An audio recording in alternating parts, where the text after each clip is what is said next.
l'idée d'une école sans pédagogue, ce qui est quand même quelque chose d'assez étrange. Le premier argument, il est connu. L'émancipation recherchée, selon Hannah Arendt, se traduirait par une tyrannie du groupe. La bande n'est pas spontanément une formation émancipatrice. Cet argument, donc, que je cite, « Quant à l'enfant dans ce groupe, sa situation est pire qu'avant, car l'autorité d'un groupe, fût-ce d'un groupe d'enfants, est toujours plus forte et beaucoup plus tyrannique que celle d'un individu, si sévère soit-il. » C'est dans La crise de la culture, page 233. On retrouverait le thème heideggerien de la dictature du on. Mais le second argument d'Hannah Arendt, qui est beaucoup moins connu, me paraît beaucoup plus profond. Il s'appuie sur l'opposition entre lumière et obscurité. Pour le dire autrement, les Larois ne doivent pas être exposés à la lumière. Elle le dit. Je cite, « Toute vie émerge de l'obscurité, et si forte que soit sa tendance à se mettre en lumière, a besoin de la sécurité de l'obscurité pour parvenir à l'épanouissement. C'est le processus de destruction de l'espace vital qui advient partout, où l'on tente de transformer les enfants eux-mêmes en une sorte de monde. Dans ces groupes homogènes, une vie publique d'un certain genre apparaît, et, indépendamment du fait qu'il ne s'agit pas d'une vraie vie publique, et que toute cette tentative est une espèce de fraude, le fait désastreux reste que des enfants, des êtres humains en devenir, et non encore accomplis, sont ainsi obligés de s'exposer à la lumière de l'existence publique. » Crise de la culture, page 239-240. Alors, selon Hannah Arendt, ici, la fragilité de la communauté des enfants vient de son exposition à la lumière, qui correspond alors à la revendication d'une toute présence, d'une parousie de l'enfance. L'exhibition contemporaine d'une enfance marchande participe assurément de cette machinerie. Comme le disait Jean-Paul, auprès de qui Hannah Arendt a puisé bien des thèmes dans ses études de jeunesse du romantisme, la loge de ceux qui nous succèdent doit rester invisible. Cette semi-obscurité, comme semi-présence, ne peut donc se jouer que sur le schème de la spectralité. La spectralité est l'autre possibilité de la bifurcation du supplément éducatif. C'est, il me semble, ce que René Scherrer découvre dans la lecture qu'il fait de Schiller, poésie naïve et poésie sentimentale. L'enfance nous émeut parce qu'elle renvoie à notre propre... Alors je cite... je cite contextuellement. L'enfance nous émeut parce qu'elle renvoie à notre propre indéterminabilité rendue infinie, à notre inachèvement structurel dans sa pure innocence. L'émotion, ici, tient à la fois à la nostalgie de ce que nous avons perdu, en devenant adulte, et à la douleur pressentie de ce qui va être flétri. L'innocence comme promesse d'une métamorphose absolument neuve. Alors, je voudrais conclure par le thème du nomadisme pédagogique. La bifurcation vers un supplément qui maintienne l'inachèvement comme structure fondamentale de la présence humaine ne peut s'effectuer que dans la direction de la communauté des enfants. Ne peut s'effectuer dans la direction de la communauté des enfants. C'est une autre communauté qu'il faut découvrir, comme le fait Jean-Paul et que Derrida également reconceptualisera. La communauté spectrale, la communauté des revenants. Nous ne sommes pas achevables parce que nous sommes hantés et qu'à notre tour nous hantons ceux qui nous suivent, les nouveaux venus. Les néoi ne peuvent ainsi être soutenus dans leur liberté, leur majorité au sens de René Scherrer, que par la présence bienveillante des fantômes que nous sommes. Cette présence se manifeste dans la structuration d'un monde herméneutique d'œuvres, de livres et de pratiques, tel qu'une éducation orientée vers le déploiement de soi pourrait le penser. C'est dans ce sens que je conclurai, car il s'agit pour l'instant plus d'une intuition que d'un travail, en interprétant les utopies nomades comme le manifeste d'une pédagogie de la spectralité éducative. Cette spectralité vient par la figure de l'étranger. René Scherrer parle d'un concept événement à propos de l'ouverture herméneutique réalisée par Montaigne sur l'autre dans son infinité irréductible. René Scherrer écrit, c'est dans les utopies nomades, s'ouvre alors une autre lecture de l'histoire. Elle ne sera pas orientée par l'institutionnalisation des coutumes archaïques, par l'obsession de la gestion et du contrôle, mais par le reste, l'irréductible, ce qui, de l'hospitalité, persiste et travaille de l'intérieur, la société comme une force corrosive. C'est dans Zeus, Zeus Hospitali, page 21. La prise en compte de l'aporie pédagogique résultant de cette position spectrale est la suivante. Scherrer va réintroduire la spectralité par la figure de l'étranger. Le concept événement de Montaigne est l'ouverture herméneutique. Je cite, l'hospitalité, l'accueil de perspectives multiples sur l'univers. Cette fois, c'est bien dans les utopies nomades. Ce sont les stoïciens, rappelle René Scherrer, qui forgent le premier concept d'une utopie nomade, le cosmopolitisme. Ce sont eux aussi, depuis Zénon, qui introduisent la dimension spectrale dans l'éducation comme alternative à la transcendance des arrière-mondes. Devient de la couleur des morts. L'éducation spectrale, c'est la formule par laquelle Diogène Laërce présente l'entrée en philosophie vous savez, de Zénon. L'éducation spectrale suppose l'hospitalité des étrangers bienveillants qui nous transmettent des éléments de leur savoir sans chercher à nous réduire à ce qu'ils sont. René Scherrer révoque les pédagogues de la conversion, mais je pense qu'il appartient lui aussi au nombre des éducateurs au nomadisme lorsqu'il écrit que, je cite, « l'utopie nomade révèle ce que nous aspirons à être. Elle ouvre au contraire l'éventail enrichi de tous les sens possibles et impossibles. »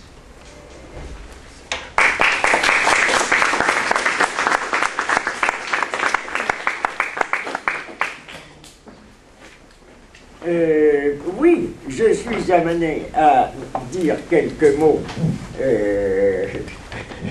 mais je ne voudrais pas non plus accaparer la parole. Je suis obligé de dire quelques mots parce que tu fais référence à un livre que beaucoup de monde n'a pas lu, donc peut-être suis-je le seul à l'avoir lu. D'autres peut-être également. Ceux qui l'ont lu pourront faire part de leurs impressions, et j'ai été très frappé par la précision, la subtilité de ton analyse et la façon dont tu mets en relief d'ailleurs un certain nombre de points qui correspondent incontestablement à mes intentions. C'est pas tellement le problème des intentions, d'ailleurs, c'est ce que constitue un texte en dehors des intentions, même de celui qu'il a écrit. Mais ça correspond à la fois à mes intentions et également et c'est parfois un petit peu étranger à mes intentions propres. La référence à Derrida est parfaitement juste et intéressante. Il est vrai que j'ai été frappé par ce concept, cet élément d'analyse et de critique que Derrida introduit dans la lecture de l'Émile, et que sans lui je n'aurais pas eu l'idée, c'est certain, d'introduire cette notion de supplément. Ce n'est pas la seule d'ailleurs à travers laquelle, c'est pas la seule notion à travers laquelle j'ai abordé la situation de l'enfance. D'une façon peut-être plus évidente et plus importante, il y a d'abord peut-être, c'est peut-être le fil directeur, ce que j'ai appelé le panoptique, dans lequel le dispositif panoptique dans lequel se trouve l'enfant, ce dispositif panoptique qui correspond justement à ce que tu as appelé visibilité et qui peut s'appeler également processus de pédagogisation intégrale, simultanément d'ailleurs par des voies qui n'étaient pas en relation de cause à effet ni l'un ni l'autre. Foucault, en étudiant surveiller et punir, et également dans la volonté de savoir, a introduit cette idée de panoptique et d'une visibilité et d'une pédagogisation intégrale. C'était donc des idées qui, on pourrait dire, étaient dans l'air, étaient des idées du temps aussi, que beaucoup de personnes partageaient à partir de références analogues. Donc il y a des rencontres là-dedans. Mais si l'on veut voir les éléments directeurs d'Émile Perverti, il y a peut-être cette visibilité sur laquelle est soumis l'enfant est quelque chose de prédominant dans mon analyse, et qui fait que cela commande aussi les autres aspects, parmi lesquels il y a donc cette volonté qui se manifestait d'ailleurs aussi à l'époque d'abandonner d'autre part toute contrainte, c'est à la fois rendre visible, mais d'autre part abandonner toute contrainte et laisser l'enfant vivre selon la nature. Seulement vivre selon la nature, à un certain moment, c'est là où l'on rencontre l'Émile de Rousseau, et le fait qu'il va à un certain moment trouver relativement à son évolution naturelle dans le domaine de la sexualité, qui arriverait un petit peu plus tard et lui ferait rencontrer son objet naturel, qui est l'objet d'un sexe différent, il va trouver l'autosatisfaction, qui est nourrie non pas par la rencontre réelle d'un objet, mais par ce qu'il y a le plus dangereux au monde pour Rousseau, c'est-à-dire le développement d'une imagination dévergondée. Alors cette imagination va créer justement ce supplément qui se rencontre dans la masturbation, de telle sorte que, dit Rousseau, à ce moment-là, dès qu'il découvre ce supplément, il est perdu. Il est perdu, dramatisation excessive sans doute, mais très fréquente chez Rousseau. Il y a une sorte de dramatisation à la fois de sa propre vie et à la fois dans ce qu'il présente. Il y a une sorte de rupture, il vaudrait mieux qu'il fasse n'importe quoi plutôt que de se livrer à ce qui va le détourner de la voie naturelle. Alors je n'ai pas cherché, pour résumer, je n'ai pas cherché peut-être, et je te remercie d'avoir essayé de suivre les fils d'une logique qui sans doute est peut-être à certains moments en défaut là-dedans, relativement à Derrida ou relativement à d'autres fils que je suis, et y compris celui de Fourier. Je n'ai pas cherché une systématisation absolue ou à construire un système. J'ai pris certaines références de telle façon que j'en arrive à encenser Fourier et à passer du côté de Fourier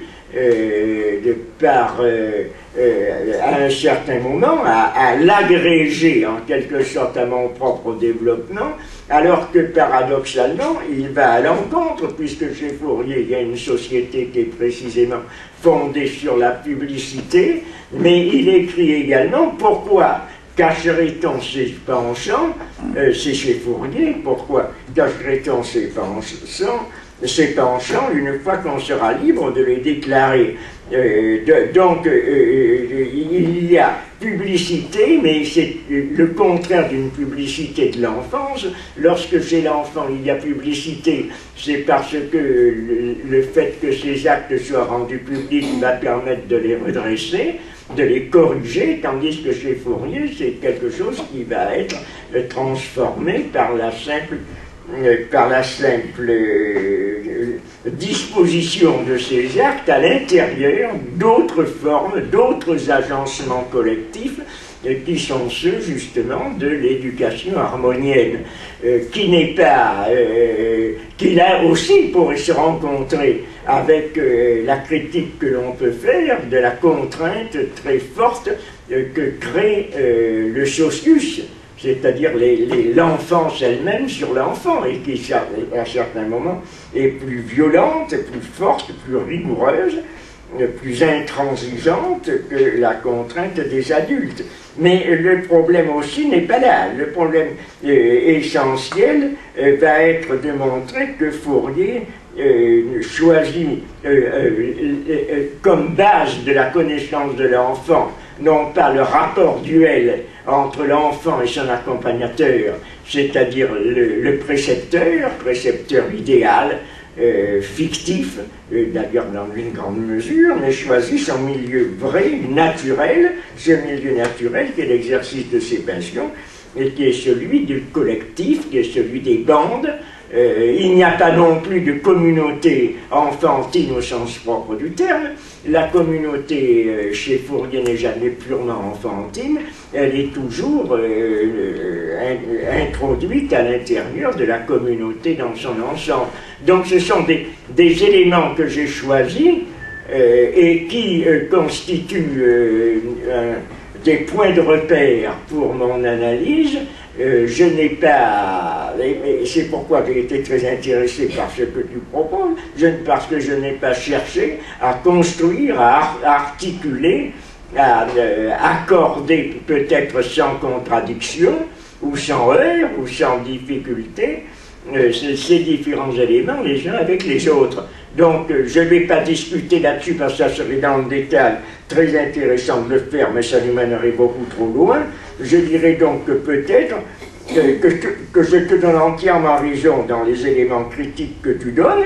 Tu as sans doute parfaitement raison de me reprocher dans ce que tu me reproches, mais peut-être mon intention n'était pas exactement cela, c'est-à-dire que j'ai mis ensemble un certain nombre d'éléments qui construisaient une certaine figure, c'est-à-dire avec peut-être à la base cette idée d'un dispositif et la manière dont on pouvait opposer à ce dispositif la vie réelle de l'enfant, en particulier sa vie sexuelle, de la même façon qu'on peut opposer à ce que serait le développement prétendument naturel de l'enfant, la manière dont il se comporte effectivement. Peut-être n'ai-je pas mis, bien que je le fais à un certain moment, n'ai-je pas mis suffisamment en relief cet élément que tu introduis là à travers Hannah Arendt qui est très intéressant, celui de l'ombre et de la lumière, et qui pourrait s'appeler en d'autres termes la part du secret dans la vie de l'enfant. Si j'avais là aussi réécrit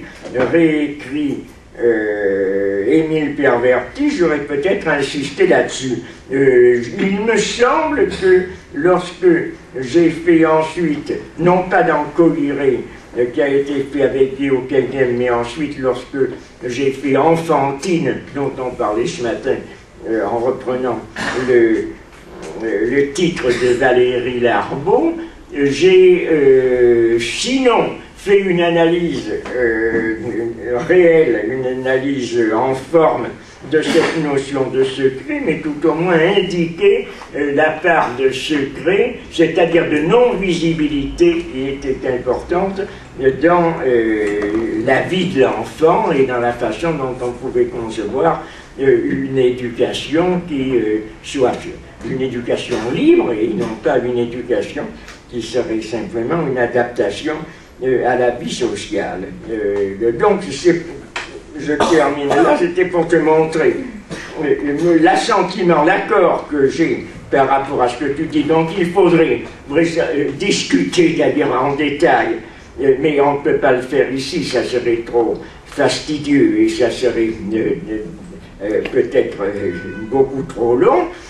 Mais à la fois je suis tout à fait d'accord et à la fois je dis ça correspond peut-être pas tout à fait à mon intention, qui n'était pas au fond d'être tout à fait en accord avec les éléments de ponctuation ou de conceptualisation que j'introduis, c'est-à-dire visibilité, panoptique, supplément, à quoi il faudrait ajouter aussi cette image petit a qui forme, empruntée à Lacan et qui forme l'enfant imaginaire dans l'ensemble des idées éducatives, que j'ai, si l'on veut utiliser cette expression, que je ne récuserai pas, que j'ai bricolé ensemble, que j'ai, par cette méthode anarchique dont parlait Bruno Cani, que j'ai rassemblé en un nouveau dispositif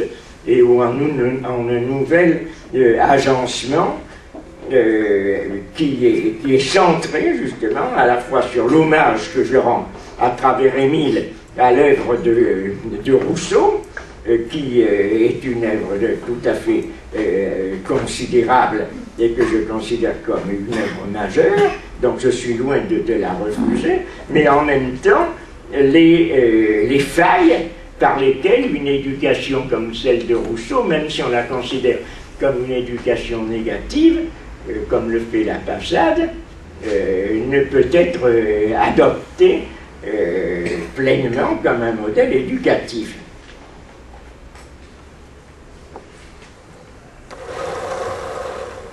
Bon. Une question de salle? Donc il n'y avait pas de lecteur d'Émile Perverti. Bah, c'est à croire, puisque personne n'interdit. Bon, peut-être